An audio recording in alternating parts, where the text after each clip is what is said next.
The ongoing war in Ukraine is expected to take center stage during discussions at a NATO meeting next week in Washington, D.C.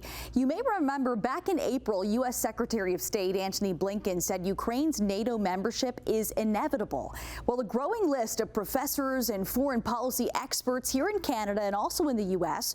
are warning against the move, saying it could endanger the alliance and potentially trigger a wider war.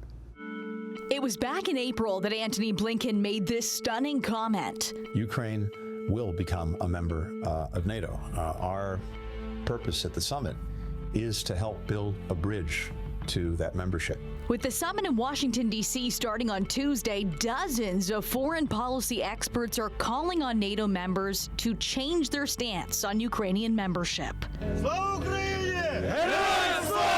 The letter obtained by Politico includes this statement about Article 5. If Ukraine were to join NATO after the current war, the United States and its allies would be understood to be making a commitment to fight Russian forces over Ukraine should Russia invade again.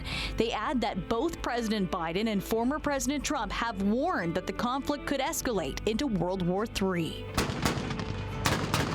Instead, the group of more than 60 experts urged NATO to improve Ukraine's self-defense capabilities. The letter continues to say that Ukrainian membership could backfire, turning Ukraine into the site of a prolonged showdown between the world's two leading nuclear powers, and play into Russian leader Vladimir Putin's narrative that it's Moscow versus the West.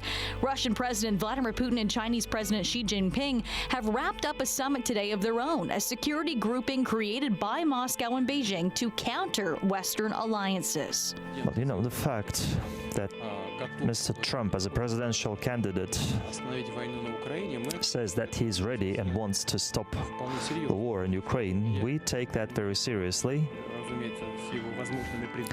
Well, I haven't seen his ideas on how exactly he's going to do that, and that is the key question.